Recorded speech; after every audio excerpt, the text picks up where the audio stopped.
hoje nós vamos ler aí Marcos, a partir do verso 66. Jesus ele já foi julgado no Sinédrio, houve inconstitucionalidade, houve falhas ali na lei, né? Eles estavam quebrando todo o protocolo, toda a lei de Moisés, simplesmente para que eles conseguissem condenar Jesus, julgá-lo, uma vez que ninguém poderia ser julgado naquela noite anterior à Páscoa e nem poderia ser proferido nenhuma sentença e ainda mais de morte durante a Páscoa. Ela só poderia acontecer 3 dias depois, no caso lá para a segunda.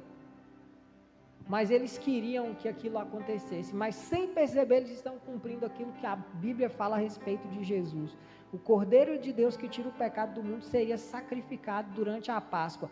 Todo o ritual que acontecia lá no Egito e que estava apontando para Cristo, agora de uma vez por todas vai ser consumado. E no meio dessa bagunça toda, no meio dos planos de Deus, né, que estão acontecendo ali, tem esse personagem, Pedro, cara de altos e baixos, de fortes contrastes. Ele tinha roubos de intensa ousadia e atitudes de extrema covardia. Era um homem de escaladas e quedas, de bravura e fraqueza, e esse texto vai nos mostrar isso. Leia comigo, Marcos 66, Pedro estava na parte de baixo, no pátio. Então chegou uma das criadas do sumo sacerdote. Quando ela viu Pedro, que ali se aquecia, fixou nele o olhar e disse: tu também estava com Jesus o Nazareno. Tu também estava com Jesus o Nazareno. Mas ele negou. Olha só a primeira negação de Pedro. Mas ele negou, dizendo: não sei nem compreendo o que dizes. E saiu para o alpendre. Quando a criada o viu, começou de novo a dizer aos que ali estavam: esse é um deles. Mas ele negou outra vez. E pouco depois, os que ali estavam disseram novamente a Pedro: certamente tu és um deles, pois também és galileu. Agora presta atenção no nível de negação de Pedro, verso 71. Ele, porém, começou a proferir maldições e a jurar: não conheço esse homem de quem falas. Nesse instante, o galo cantou pela segunda vez, e Pedro lembrou-se da palavra de Jesus, que Jesus dissera: antes que o galo cante 2 vezes, 3 vezes me negarás. E caindo em si, começou a chorar. Marcos, ele mostra esse relato e Marcos usa essa palavra no verso 71. E ele, porém, a terceira vez, ele já começou a amaldiçoar Jesus. Proferir maldições sobre Jesus e dizer: eu não conheço este homem. Volta aí no verso 54, né? Tem um versículo que é importante para nós, no versículo 54 do capítulo 14. E Pedro seguiu de longe até o interior do pátio do sumo sacerdote e ficou sentado com os guardas, aquecendo-se perto do fogo. A primeira coisa que Pedro faz é começar a acompanhar de longe, né? Nesse texto aqui. Então Pedro é esse cara de altos e baixos, de contrastes. Uma hora ele está lá em cima sendo usado pelo Espírito Santo para falar quem é Jesus, outra hora ele está sendo usado pelo diabo para falar o que Jesus não deve fazer, outra hora ele é um cara que está vivendo altas experiências com Deus, outra hora está dormindo, uma hora ele está afirmando: eu nunca vou te abandonar, depois ele está fugindo. Esse é Pedro. A primeira coisa que nós vemos em Pedro aqui é que ele é um fugitivo. O mesmo Pedro que prometera fidelidade irrestrita num grau maior do que seus condiscípulos, agora abandona Jesus e foge com eles na noite fatídica da prisão de Cristo. Ele abandonou o seu Senhor, quebrou seus votos e se tornou um fraco. Lá na mesa, quando Jesus falou: um de vocês vai me trair, ele afirmou que não seria ele. E quando Jesus falou: vocês vão me trair, Pedro começou a incitar todos os outros a prometer que não ia fugir, que nem ia abandonar Jesus. Olha o verso 50, o que diz: então todos o deixaram e fugiram. Todos. Até Pedrão que estava batendo no peito e dizendo, olha, não, eu vou contigo até a morte. Pedro fugiu. Ele que afirmava, ele que incitou todos os outros a jurar de pé junto que ia com Jesus até a morte, né? Porque a Bíblia vai dizer que quando ele falou isso, todo mundo falou a mesma coisa. Mas agora a gente tem um Pedro fugindo, né? Segunda coisa que nós vemos aí no verso 54, é um Pedro que segue Jesus de longe, ele já não quer estar mais junto. Primeiro ele foge e agora ele não quer estar mais junto com Jesus, ele quer estar acompanhando de longe. A queda de Pedro foi progressiva, ele desceu o primeiro degrau nessa queda quando, fundamentado na alta confiança, quis ser mais espiritual que os outros. Agora ele desce mais um degrau quando, depois da fuga, covarde, tenta remediar a situação seguindo Jesus de longe. É interessante lembrar, né, que Pedro é esse cara de altos e baixos. Não dá para também a gente esconder o fato que o primeiro que tentou proteger Jesus, né, da forma errada, mas tentou, foi Pedro. Quando o soldado chega, quem é o primeiro que vai para, né, arranca uma espada e quer partir para a briga ali para proteger Jesus? É Pedro. Ele está num momento ali que ele entendeu que Jesus era um líder político e que ele tinha que defender Jesus. Porque ele entendia então, até então, que Jesus é esse cara que vai tomar, né, a liderança de Israel e vai pôr o romano para correr, vai colocar o romano para correr.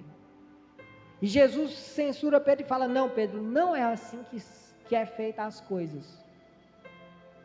Então Pedro foge. Então a primeira coisa que Pedro faz, ele está brigando por Jesus, mas logo em seguida o orgulho cai por terra, ele já não é mais aquele cara que quer ir com Jesus até a morte, agora ele está fugindo. Ele está fugindo. Mas é interessante lembrar que antes disso daqui, Jesus falou algumas coisas. Jesus pediu que eles fossem para Galiléia, eles não escutaram Jesus. Jesus pediu que falou que eles iam abandonar Jesus, eles não quiseram ouvir Jesus. Quando Jesus chamou para orar, o que eles fizeram? Dormiram. Sabe o que está acontecendo com muita gente?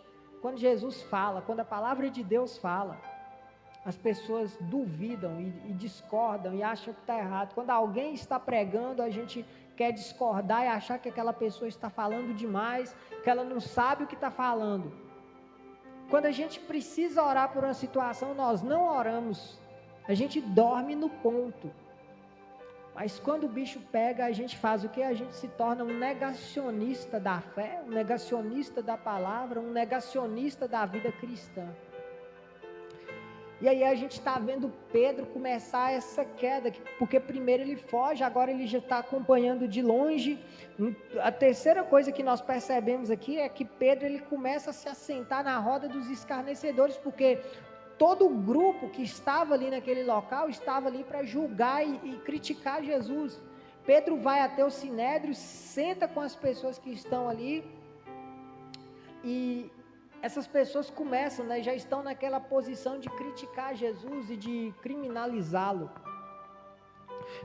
Pedro desce mais um degrau na sua queda quando esqueira-se na noite escura e infiltra-se no pátio da casa do sumo sacerdote, onde Jesus estava sendo interrogado, e busca o aconchego de uma fogueira na presença dos escarnecedores. Pedro quer ficar ali perto daquele povo. Aquele ambiente tornou-se um terreno escorregadio para os seus pés e um laço para a sua alma. Enquanto Jesus está sofrendo, sendo atacado, né, sendo abusado fisicamente, apanhando, sendo cuspido, não longe dali, no pátio do palácio, Pedro está se esquentando no fogo. Ele está com a galera, né, na beirinha do fogo ali, na madrugada, se esquentando. A palavra de Deus nos exorta a não andarmos no caminho dos ímpios, nem nos determos no caminho dos pecadores, nem nos assentarmos nas rodas dos escarnecedores. A primeira coisa que Pedro deveria ter feito é ouvir Jesus, quando Jesus quis alertá-los sobre que eles iriam fugir. A segunda coisa é orar quando Jesus chamou ele para orar. Ele não fez nada disso. Agora ele foge de Jesus, ele abandona Jesus. Ele está acompanhando de longe, agora está sentado, né, com quem ele não deveria estar sentado. Pedro também é um covarde, né? Uma criada, então, vai identificar Pedro. É esse um quarto ponto que eu quero colocar isso daqui, porque quando alguém olha para Pedro e fala, você andava com este homem. Ele vai dizer, não, eu nem sei do que você está falando. Aqui começa a fase negacionista de Pedro. Primeiro ele está andando na covardia. Depois ele começa nessa fase negacionista, de negar a realidade, porque a realidade é que ele andava com Jesus. Agora ele está dizendo que não. Uma criada identifica Pedro e aponta como discípulo de Cristo, mas ele nega isso perentoriamente, com firmeza. O Pedro seguro do cenáculo torna-se um homem medroso, covarde no pátio da casa do sumo sacerdote. O Pedro autoconfiante que dizia, Jesus, eu vou contigo até a morte. Agora ele está dizendo, eu nem sei do que você está falando. Jesus, quem é esse cara?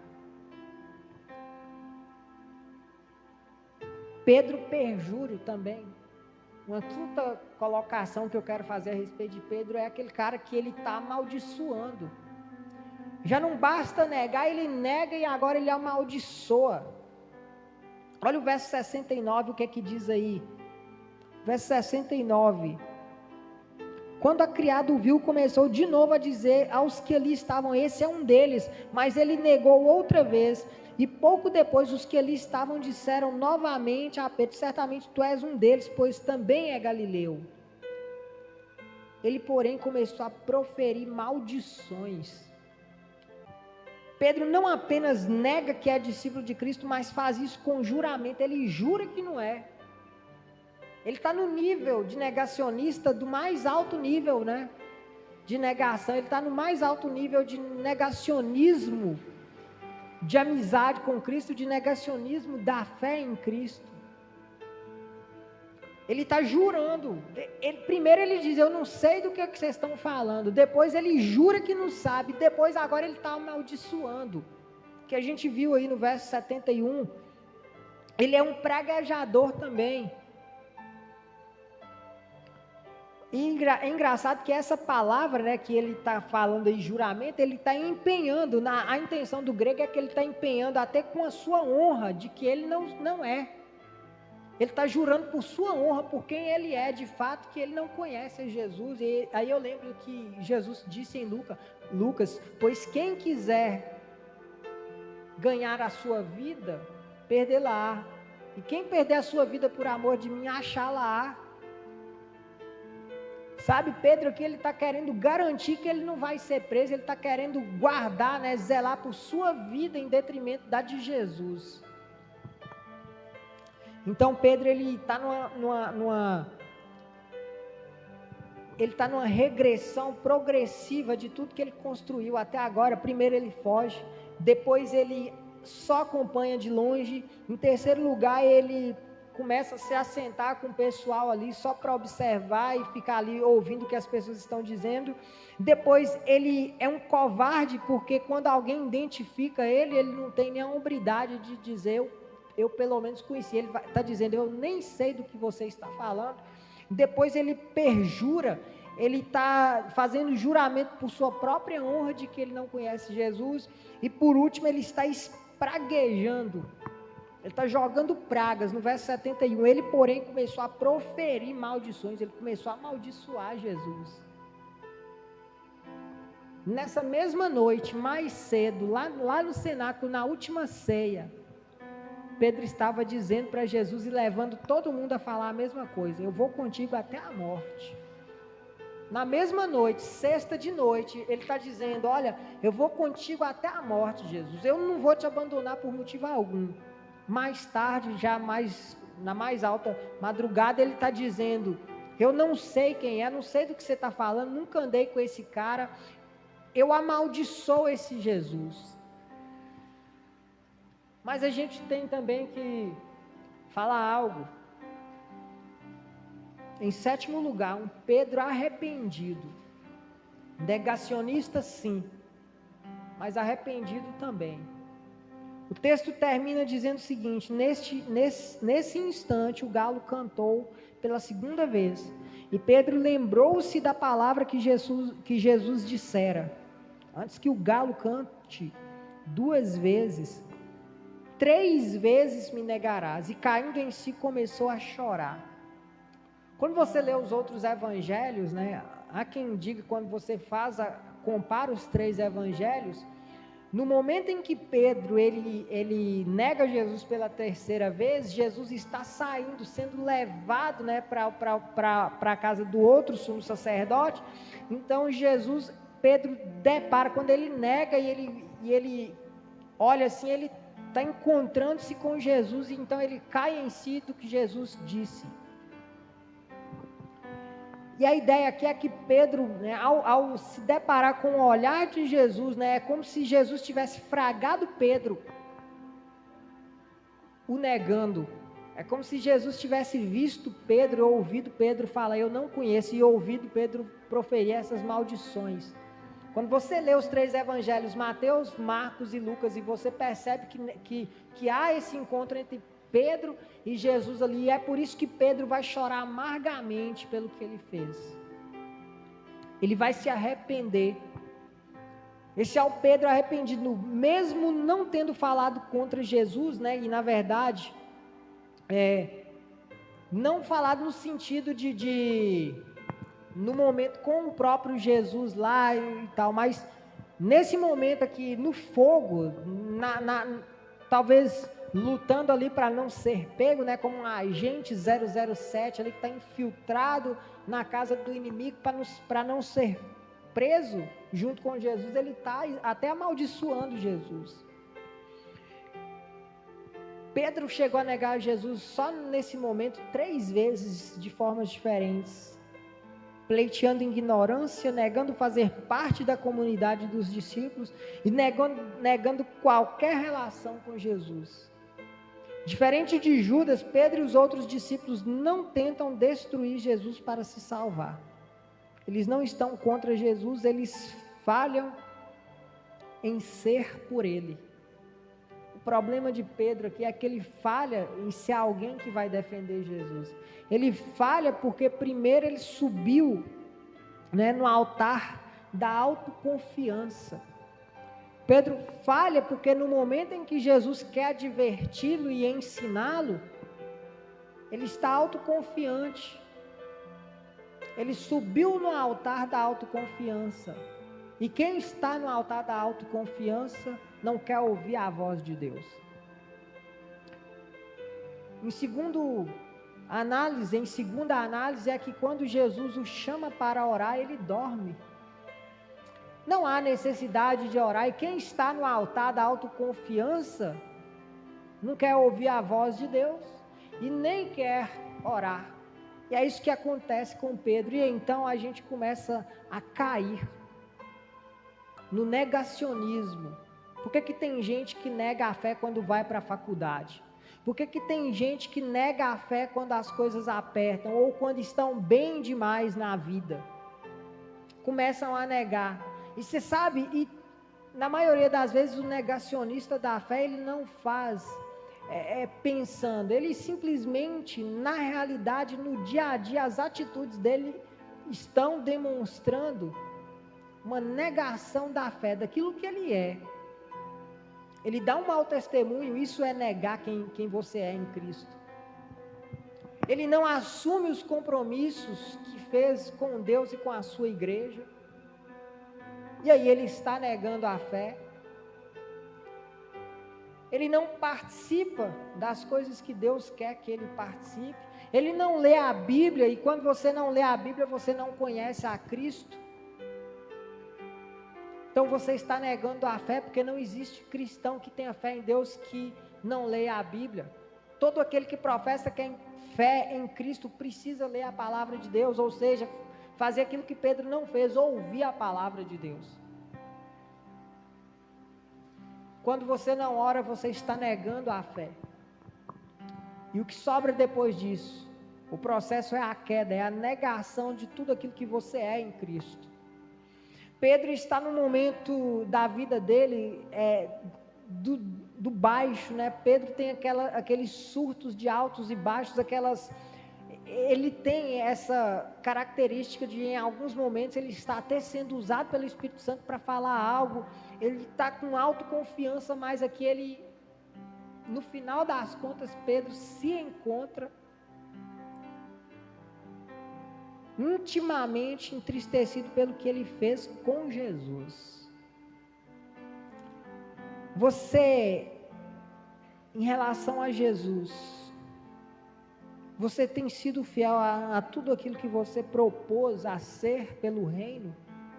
Você tem sido fiel a tudo aquilo que você propôs e diante de toda uma congregação, na sua profissão de fé, ou pelo que você conhece em relação a Deus e a Jesus, você tem sido fiel a tudo aquilo que Deus tem para a sua vida, ou você ainda é um negacionista? Tem gente que está negando o pedido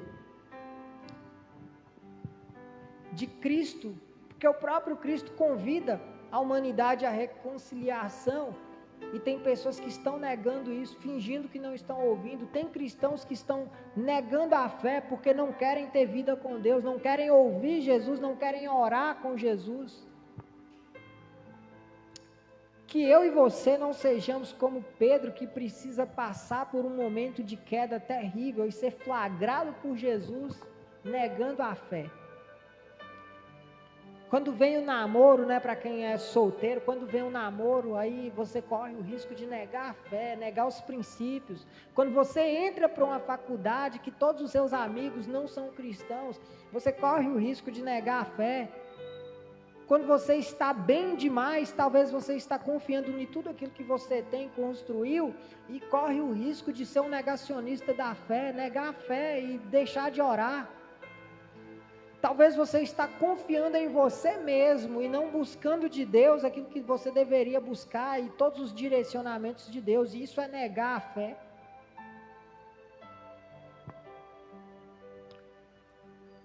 Mas Pedro se arrependeu. O que eu fico impressionado é que Pedro se arrependeu. Tanto é que Jesus volta e trata com Pedro. Jesus chega e faz, eu arrepio, eu fico emocionado quando eu penso naquela cena que Jesus vai até Pedro e fala: Pedro, você me ama? Eu te amo com amor maior. E Jesus pergunta mais uma vez, ele fica sem graça e fala: eu te amo com amor menor, imperfeito. Na terceira vez Jesus fala amor imperfeito, Pedro confessa: sim, amor imperfeito. Ele fala duas vezes no final, naquele momento, amor imperfeito. O que falta em nós é confessar diante de Deus que nós amamos a Cristo na maioria das vezes, quase que 99% das vezes, com amor imperfeito. Eu quero parecer com Pedro na praia. Eu não quero parecer com aquele Pedro da última ceia, afirmando que faz e acontece. Eu não quero parecer com Pedro que está negando, jurando e até espraguejando Jesus. Eu quero parecer com Pedro na praia, aquele Pedro que está passando pelo processo da restauração e que ele fala duas vezes: eu não sei te amar. E Jesus fala: você não sabe? Ele fala: eu não sei. Que eu e você sejamos como esse Pedro, o Pedro da restauração, o Pedro da afirmação e não da negação, o Pedro que diz, e ele afirma com todas as letras, que ele não sabe amar Jesus e que ele nem ama Jesus coisa nenhuma, como ele afirmava antes. Que eu e você sejamos esse Pedro. É aí que a restauração aconteceu na vida de Pedro. É aí que Pedro entende quem ele é em Jesus. Um pecador, humilde, que precisa de Jesus. Esse sou eu e esse é você. Não negue a realidade. Nós ainda somos pecadores. Nós somos homens e mulheres que pecam ainda, que falham e que desagradam a Deus. E o primeiro passo para consertar isso é admitir quem nós somos e não negar a realidade, não ser um negacionista da realidade cristã, da realidade da fé. Amém?